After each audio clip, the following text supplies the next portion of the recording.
and we go into reggae now. And how we get to reggae now? Reggae is a different changing of the drum. We have the drum playing more burro-like.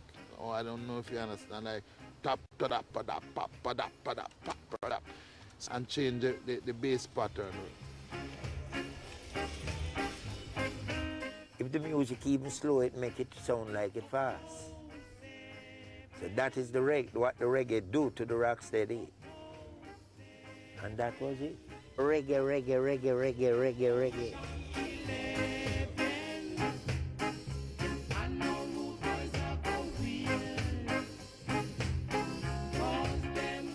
Reggae was everywhere. Dozens of studios sprang up and sheer volumes saturated the market. Producers needed a new outlet for the music.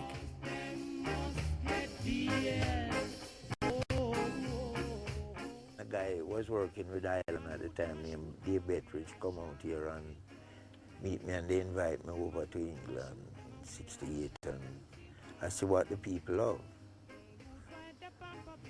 England is the gateway to real reggae music. The English market became essential to Jamaican producers with its large and by now settled Caribbean community. When I went to London, Bob Andy and myself, that was when I first learned that Feel Like Jumping was also a big song in England. We were just in Jamaica not knowing what was happening. What was happening was that by the late 60s, companies like Trojan Records had spotted the large underground following that had developed for this new reggae pop music. White kids that were hanging out with the black kids from the same areas grew up on the music, you know, we were all hearing it. And, it was just the fashion and the youth culture of the day. Yeah, well, that was it. Where we only had the youth clubs, you know what I mean? Nobody was old enough to go to nightclubs anyway. That's it.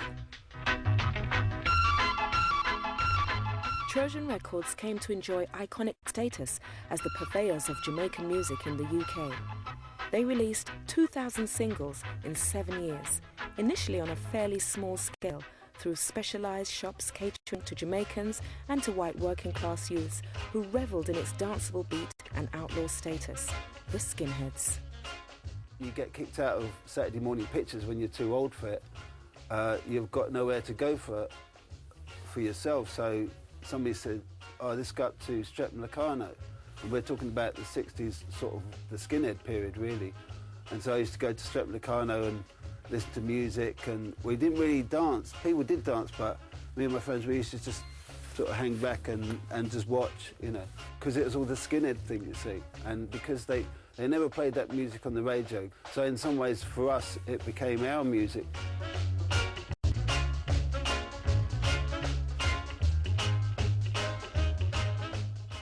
The skinheads at the time were really into reggae. I mean, they are branded now as what you call a neo-Nazi group that don't like black people and Jews. In my time, I was being protected by the skinheads. Look, I've been to a town that was like Guildford, was a racist town in my time. And this guy said to me, hi, Mr. Black. So I said, hi, Mr. White, and he spit in my face.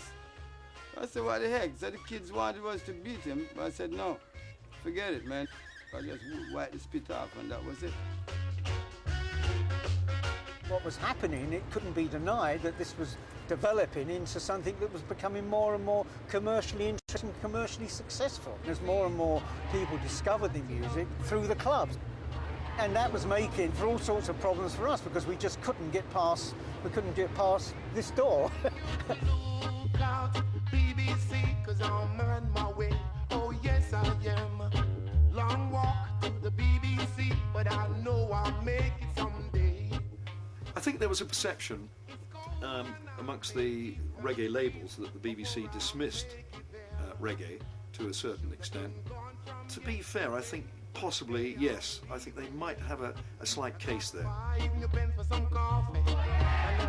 Bob Marley and the Wailers failed their BBC audition because in the view of the panel, they didn't know how to play reggae.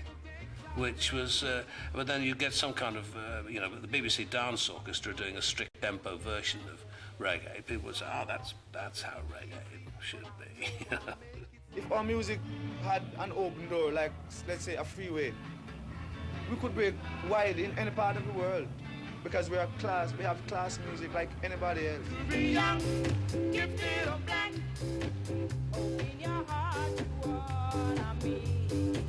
In the whole world, you know, there's a million. We just did that song because we were teenagers wearing afros and, you know, trying to be two conscious black people, and we said, this is a good cover song for us to do. Trojan were determined to break reggae to the mass market and pulled out all the stops for their new releases. When they introduced strings on the British versions of the songs, I think it made quite a difference because they made them more into not so much the raw sound that would probably be acceptable elsewhere, but it made it more into a pop record and then went to a much bigger market. Reggae became part of pop mainstream. Skinheads, the BBC, school dances. Suddenly everyone was playing reggae. Sounds of soul. I am W.O.O. and I'm still here again.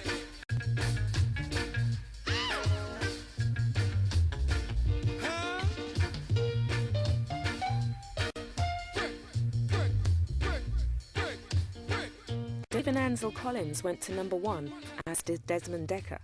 Jimmy Cliff, the Scatterlights, Prince Buster and Ken Booth all stormed the charts. And everyone loved it when Max Romeo turned out to be a new kind of rude boy. Of course, there was the wonderful Max Romeo Wet Dream thing, which was just such a great pop record. Or that, obviously the lyrics, you know, you can see why they had a problem with that lie down girl, let me push it up, push it up.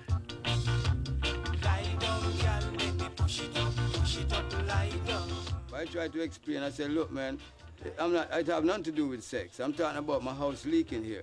Me and my lady sleeping in bed, rain falling, the roof is bloody leaking. She's getting up to plug the leak, and I'm saying, lie down, girl, I'll push it up. They didn't buy that. The last couple of years of the 60s were a reggae explosion, and by 1969, Desmond Dekker was filling Wembley like visiting royalty.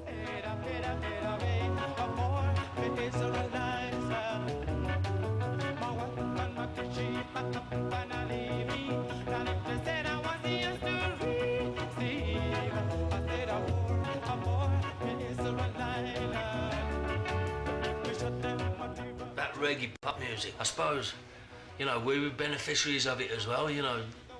The doors had been opened and people have been softened up enough to start listening, you know. The music of downtown Kingston had not only conquered Jamaica, but made it to the heart of the old colonial masters. And there was still a great deal further to go. Oh, we're gonna do